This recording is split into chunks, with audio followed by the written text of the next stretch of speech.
What's going on, guys? I'm your host with the mostly wickedest joker in all the land, and today we are back again with a Destiny update. But before we get started, if you guys go ahead and ninja the crap out of that like button, you already know that your support is appreciated. So today we got a little bit of an update about 2.2.0, the Spring Destiny update launching later in August. And it was delivered to us via a tweet from the marketing and community manager, Eric Osborne, also known as Irk. The tweet says, "No VOG/CE stuff coming in April. Please be setting expectations accordingly."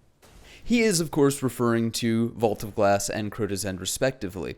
This, of course, has brought on the usual response from the Destiny community. Some people criticizing it, saying things like, "You are the ones that set those expectations. Don't tell us how to manage our expectations." And others defending it, saying, "Bungie never once said or mentioned to expect the return of these activities. The community hyped it based off of nothing." My opinion? This update is turning out to be more and more like somebody's trying to take a butterfly bandage and apply it to a vivisected wound that is hemorrhaging players. But again, I could also be wrong. In the update, they talk about new updated gear and show images of Prison of Elders gear. During the House of Wolves, they brought forth the ability to ascend earlier gear to the level cap. It could be that this is what they are showing us and what the Prison of Elders gear is indicating. This ability that came around in House of Wolves to ascend gear. Now, I don't believe that this change will apply to weapons, as Luke Smith was very adamant about the removal of primary weapon damage typings. Furthermore, I think it is very telling that they don't mention a raid in the update at all. We know there will be a new strike, and that the strike will have a quest line leading up to it, much like what we've seen with the past raids and Prison of Elders, where the entirety of the DLC builds up to the endgame content.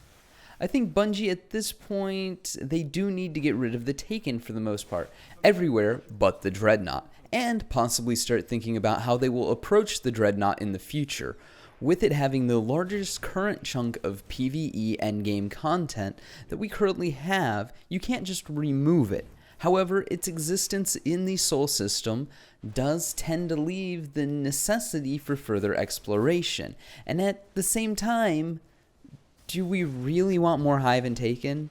After all, it is looking like 2.2.0 will bring more of the same. Honestly, with expectations lowered, I think with 2.2.0, we can expect a small story, more Dark Below than House of Wolves.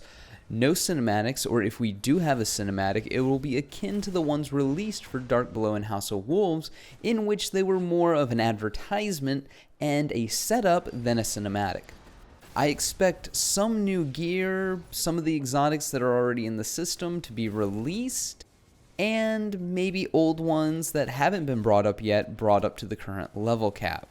I do see the vendors changing gear, but honestly, I wouldn't be surprised if all they changed were the roles on the gear that vendors currently have.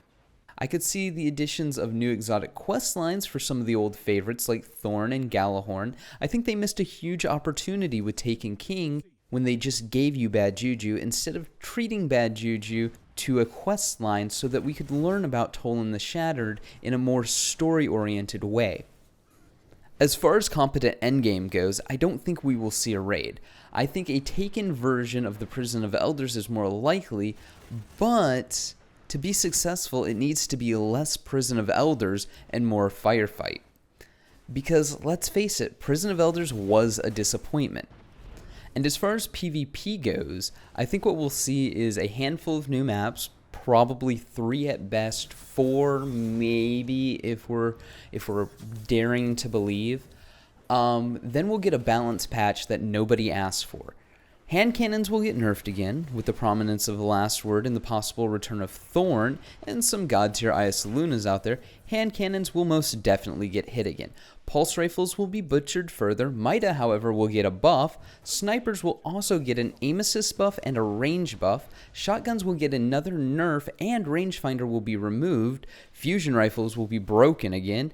and Titans will receive several health and speed nerfs, and also tweaks to their abilities that make them even more underpowered for Crucible play. In the meantime, all Warlock classes will be buffed across the board. Every stat and perk will be buffed.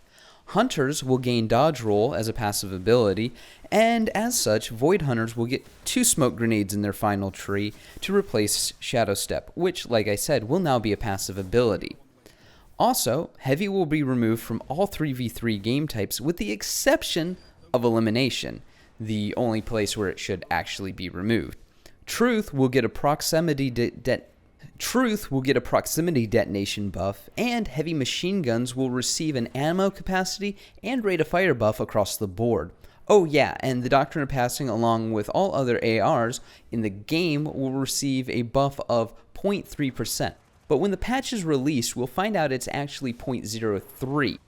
Not that the Doctrine of Pissing Me Off needs a buff anyways. I joke, of course, ha ha ha. That being said, the last few updates have destroyed the vast majority of weapon archetypes in the game, in a way that weapons like Might of Multi-Tool, The Last Word, Thorn, and Doctrine of Passing only perform as top tier weapons because they, on a mechanical level, outperform all other weapons in the game.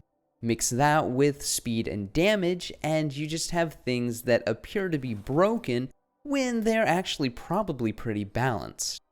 But those are just my thoughts. Let me know yours in the comments below, and like always, my fellow Guardians, stay frosty.